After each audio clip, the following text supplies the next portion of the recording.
嗨，大家好，欢迎来到牛妈冲冲冲。今天牛妈给大家分享一下，我是如何让几个孩子自己洗衣、干衣以及整理收拾衣服的。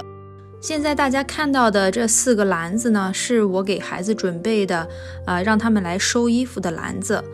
它有4个卡通不同的图案，这样可以让孩子可以区分开哪一个篮子是自己的。洗完衣服之后呢，他们就可以收到这个篮子里。然后这个篮子它非常轻，而且它两边各有一个把手，也方便孩子可以自己提着。当然孩子小的时候呢，其实一袋衣服也不轻，他们提不动呢，大人就会帮忙提上来。因为我们洗衣房在1楼我们的睡房在2楼，或者是哥哥姐姐帮小的弟弟妹妹们提。现在大家看到的这个柜子呢，是我给孩子准备的，让他们可以收纳整理衣服的柜子。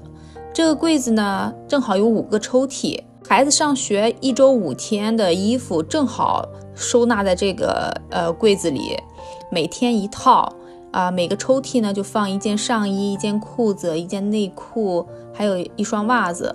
这样他们周末的时候洗干净衣服，就可以自己这样整理收纳一下，这样未来1周的衣服就提前都准备好了。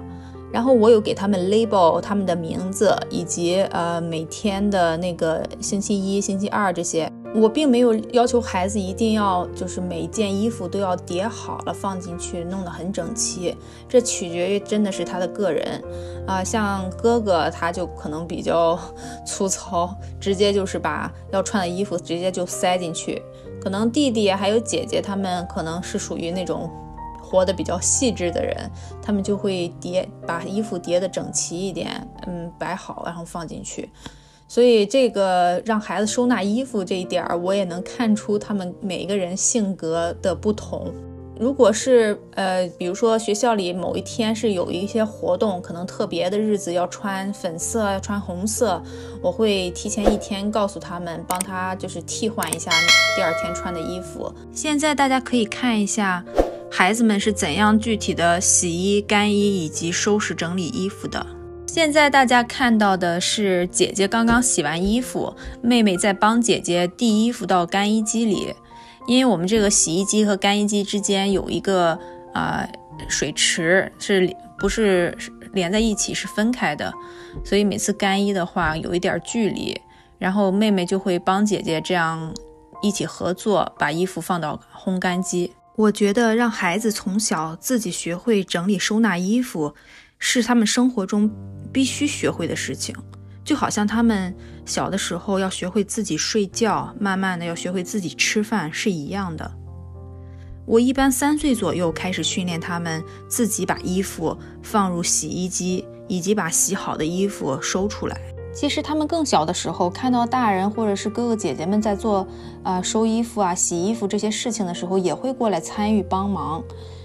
大人其实你在洗衣烘干衣服的时候，就应该当孩子还是小宝宝的时候，就应该让他在旁边看，你就是一个很好的示范。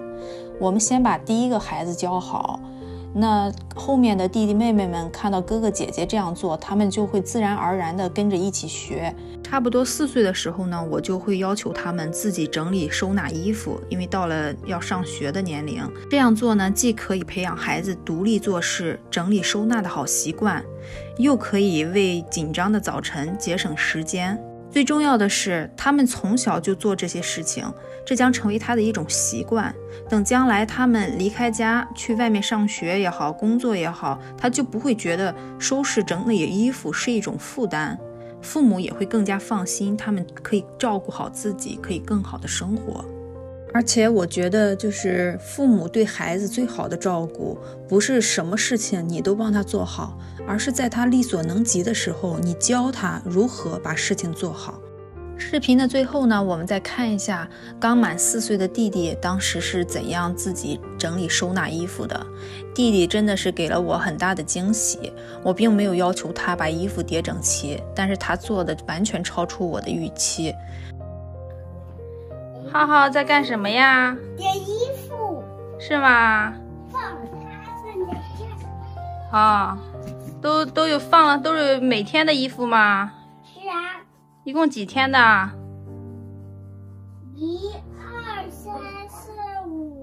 5天的啊，是你自己洗的吗？是啊。是你自己烘干的吗？是啊。然后你又自己给它再分类吗？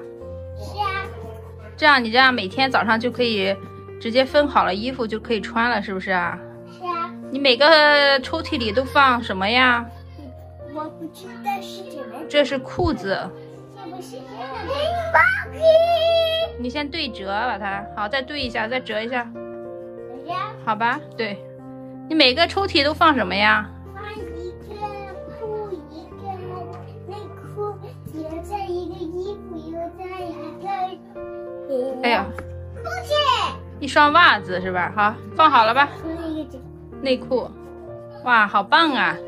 现在分了几天的衣服了？现在分到第4天了。星期1到星期5的，分了4个了是吧？这一个就行了。好，很。这我尝一下，原来很干，那样很多肉。好，加油！这就是我教我们家孩子整理收纳衣服的方法，不一定适合于每一个家庭，但是对于我来说，一人带4个孩子，孩子们能早早的自己完成这些工作，我真的是减轻不少负担。